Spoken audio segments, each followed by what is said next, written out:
நண்பர்களுக்கு வணக்கம். இன்னைக்கு நம்ம இந்திய அரசமைப்புல 4 முக்கியமான previous year question with book proof detail explanation பார்க்க போறோம். முதல் கொஸ்டின் பாருங்க. எந்த அரசமைப்பு திருத்தம் 8வது அட்டவணையில் 4 புதிய மொழிகள் சேர்த்தது? இதுனா 92வது சட்ட திருத்தம் 2003. சரிங்களா? 92வது சட்டம் தான் 2003 ஏற்படுத்தப்பட்டது. அதுல இருந்து 4 புதிய மொழிகளை 8வது அட்டவணையில் சேர்க்கிறது. இதுக்கான புக் ப்ரூஃப் நம்ம பார்ப்போம். பாருங்க, 92வது சட்ட திருத்தம் 2003. ஸோ அதான் என்ன பண்ணுது, 8வது அட்டவணையில 4 புதிய மொழிகளை சேர்க்குது.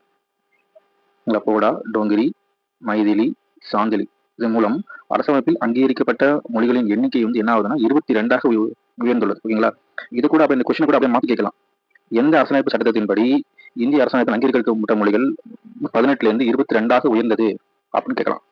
ஓகேங்களா? இது நம்ம இந்த மாதிரி நம்ம கொஸ்டின் படிக்கும்போது இப்படி நம்ம என்ன பண்ணோம், கொஸ்டினை திருப்பி போட்டு படிச்சுக்கணும். ஓகேங்களா? அது நான் 92வது சட்டத்துக்கு 2003 தான் 8வது அட்டவணையில 4 புதிய மொழிகள் போடா, டோங்கிரி, மைதிலி, சாந்திலி 22 18ல இருந்து 22ஆக உயர்கிறது. ஸோ இந்த அமெண்ட்மெண்ட் ரொம்ப முக்கியம்.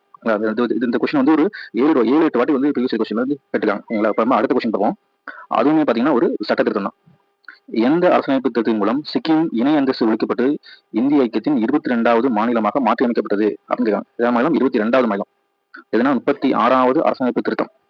ஸோ இதுதான் என்ன பண்ணுதுன்னா சிக்கிமோட இணை மாநில அந்தஸ்தை ஒழிச்சிட்டு அது 22வது மாநிலமாக ஒரு மாநிலமாக மாற்றாங்க. இதோட புக் ப்ரூஃப் அப்பயே நம்ம பார்க்க போறோம். பாருங்க, 36வது சட்ட திருத்தம் 1975ல சிக்கிமை இந்திய ஒன்றியத்தின் முழு மாநிலமாக மாற்றி 10வது அட்டவணை தவிர்த்தது. அது என்னங்க 10வது அட்டவணை தவிர்த்தது? மேல பாருங்க, 35வது திருத்தம் 1974 என்ன பண்ணிருப்பாங்கன்னா சிக்கிம்ல ஒரு பாதுகாப்பற்ற சூழ்நிலை நிலவி இருக்கும். ஸோ அதனால அதை வந்து என்ன பண்ணிருப்பாங்கன்னா அதுக்கு ஒரு இணை மாநில அந்தஸ்து கொடுத்து அது வந்து இந்திய ஒன்றியத்தோட சிக்கிம் மாநிலத்துல மற்றும் விதிமுறை நிபந்தனை என்ன பண்ணுவாங்கன்னா 10வது அட்டவணை நம்ம சேர்த்துருப்பாங்க. அதுக்கு அடுத்த வருஷமே 6வது வருஷமே 36வது திருத்தம் 1975ல என்ன பண்றாங்கன்னா சிக்கிமோட இணை மாநில அந்தஸ்தை வந்து முழுமையாக மாற்றி அது ஒரு முழு மாநிலமாக மாத்திருப்பாங்க. ஓகேங்களா? அடுத்தடுத்து 35ல வந்து இணை மாநில அந்தஸ்து, 36ல என்ன பண்ணிருப்பாங்க இணை மாநில அந்தஸ்து என்ன பண்ணுவாங்க ஃபுல்லா வந்து ஒழிச்சிருப்பாங்க. ஓகேங்களா? 74ல 10வது சேர்த்திருப்பாங்க, 75ல 10வது அட்டவணை அதை நம்ம நீக்கிருப்பாங்க. இப்போ நம்ம அடுத்த ப்ரீவியஸ் இயர் கொஸ்டின் பார்ப்போம். பாருங்க, பின்வரும் நபர்கள்ல எவர் அரசியலமைப்பு நிர்ணய சபையின் தற்காலிக தலைவராக முதல் கூட்டத்தில் தேர்ந்தெடுக்கப்பட்டார்? இந்த முறை பாத்தீங்கன்னா இது ஒரு ஆன்சர் பாத்தீங்கன்னா டாக்டர் சச்சிதானந்த சின்ஹா அவர்கள் தான் வந்து முதல் கூட்டத்தில் தற்காலிக தலைவராக தேர்ந்தெடுக்கப்பட்டாங்க. இதுல நம்ம புக் ப்ரூஃப் நம்ம பார்ப்போம். இங்க பாருங்க, அரசமைப்பு தீர்மானத்தின் முதல் கூட்டம் டிசம்பர் 1946 9 ஆண்டு 1946 டிசம்பர் 9 அன்று காலை 11 மணி அளவில் அரசமைப்பு நிர்ணய சபையில் கூடுது. அதோட முதல் கருத்து என்னன்னா தற்காலிக தலைவரை தேர்ந்தெடுக்கணும். ஓகேங்களா?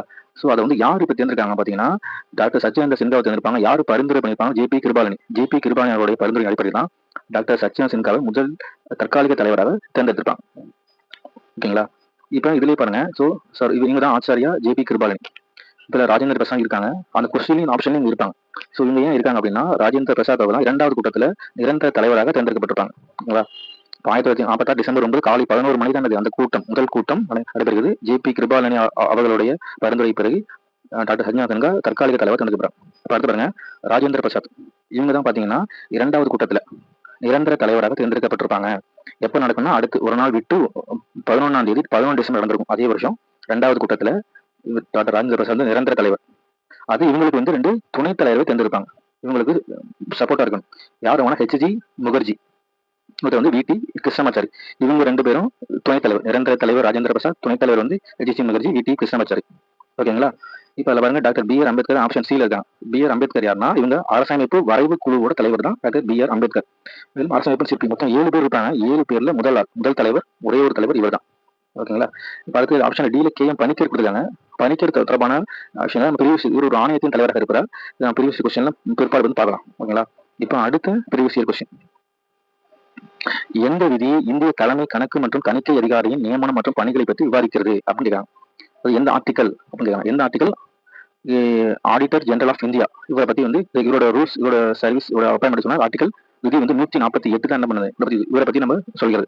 இது கூட புக் ப்ரூஃப் நம்ம இப்ப பார்ப்போம்.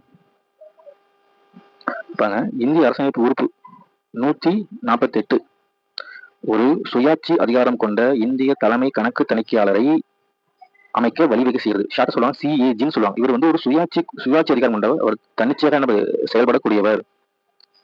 அடுத்து அதுல முக்கியமான பாயிண்ட் அதுல ஆர்டிகல் பாத்தீங்கன்னா 148 உறுப்பு 148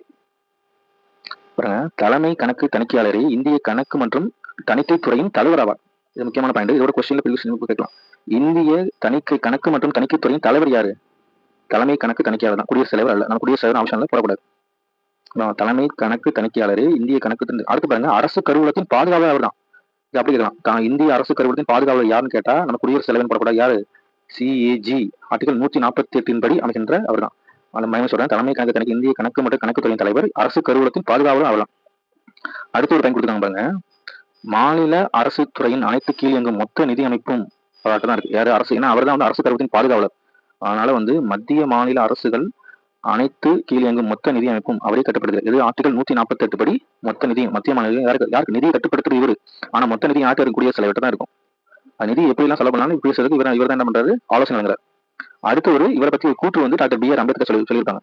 அடுத்து பார்ப்போம். அரசமைப்புப்படி மிக முக்கியத்துவம் கொண்ட அலுவலர் தலைமை கணக்கு தணிக்கையாளர் என அம்பேத்கர் கூறுகிறார். எந்த அலுவலரை பத்தி கூறுகிறாரு? மிக முக்கியமான அலுவலர் தலைமை கணக்கு தணிக்கையாளரை பற்றி கூறுகிறார்.